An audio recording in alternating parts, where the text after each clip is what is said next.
Let's first look at the examples where there's a fraction with something being added or subtracted on one side of the equation. So, like for number 1, we have 3/7 x plus 9 equals 15. So we have the fraction plus or minus something over there on the other side. So when we have something being added or subtracted to the fraction, we need to get that by or like move it so that we can get the fraction by itself. So if we want the fraction to be by itself, we need to subtract 9 and get it off of that left-hand side. So that cancels, and we get 3/7 x equals 15 minus 9, which is 6. So now that you have just the fraction left, what we want to do is multiply by whatever the denominator in the fraction is. So when we have 3/7, it's really like 3 divided by 7. So to undo that dividing by 7, we're going to multiply both sides by 7. What happens is that cancels out the denominator and leaves you with just whatever's left. So that leaves you with just 3x on that left-hand side, and on the right, you're going to have 6 times 7, which is 42. So then your last step is going to be to divide both sides by 3. So x will equal 12.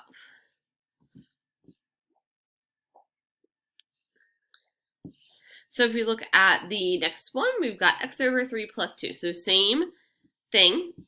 You want to subtract the 2.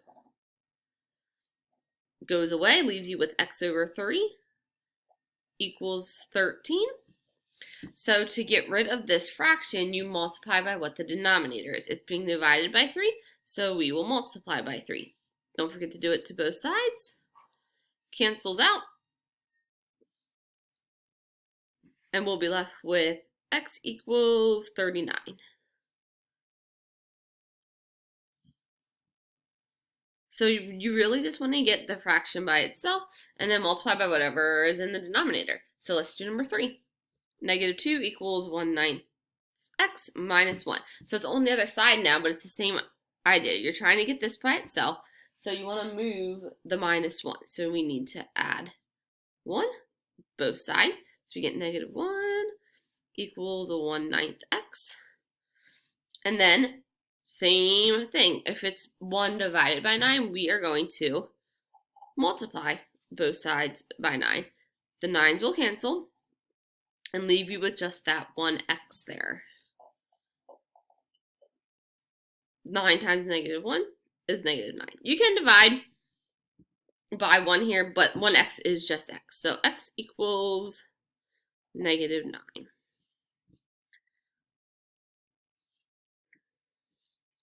So number 5.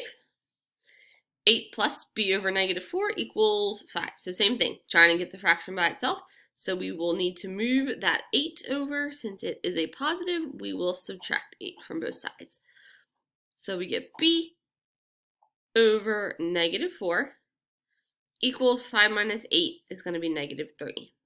So this is b divided by -4. So we will just multiply both sides by -4. That cancels, leaves you with just the top. So leaves you with just b over on the left. -3 times 4 is 12. b equals 12.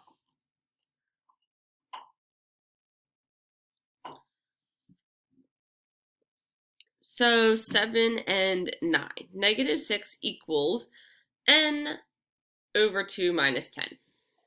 So trying to get the fraction by itself, take care of that 10, move it over. So since it's a minus, we will add 10 to both sides. 4 equals n over 2. So how do we get just n? Multiply by the denominator. Multiply, multiply. 2's will cancel. You're left with just n on the right. And then 2 times 4 gives you 8. So n equals 8.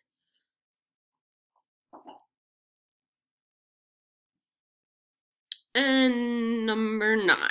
You guys won't see one like this where you have two fractions, but let's just go ahead and look at it. In this case, since there's a fraction on both sides, we're going to try to get it so that there's a fraction on one side. So I'm actually going to move this 5/6 over here with the 7/6. So, since it's a minus, we will add it. But it really is fine because since they're already both 6ths, it cancels out over here on the right, but 7/6 plus 5/6, you guys know how to add fractions, becomes 12/6x. And what is 12 over 6 or 12/6? It's just 2. So you end up with 2x equals 8, and if you guys divide, you get x equals 4. So let's look at the ones where the fraction is already the only thing on the one side of the equation. So that's going to be 4, 6, and 8. So when the fraction's already just by itself, the very first step is not trying to get the fraction by itself. The very first step is multiplying by the denominator. So for number 4, you're still going to do the same thing. This is 5 plus x divided by 6. So to undo that dividing by 6, we will multiply both sides by 6, and that will cancel. And it leaves you then with just what's on the numerator. So on that right-hand side, we have 5 plus x equals to 6 times -1, -6. And this is an x. So the only last step we have here is to get the x by itself is to subtract your 5. So -11 equals x. So when the fraction is the only thing by itself on one side of the equation, the very first step you have here is getting rid of that fraction by multiplying by the denominator. So for number 6, we've got -9x plus 12 over 5. The first step is multiplying by 5. Cancels out here, leaves you with just the top, -9x plus 12. 15 times 5 is 75. So now we've got to just solve for x like a normal equation. So we will subtract 12.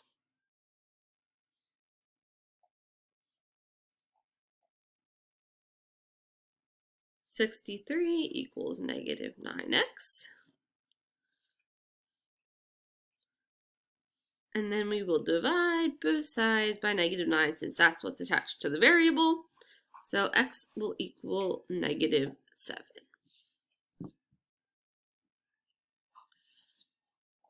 And then let's go ahead and do number 8. So again, just the fraction, that's the only thing over there on that left-hand side. So the very first step here is multiplying both sides by -16. That cancels out the denominator, leaves you with the top. So n plus 5 equals -1 times -16 is 16.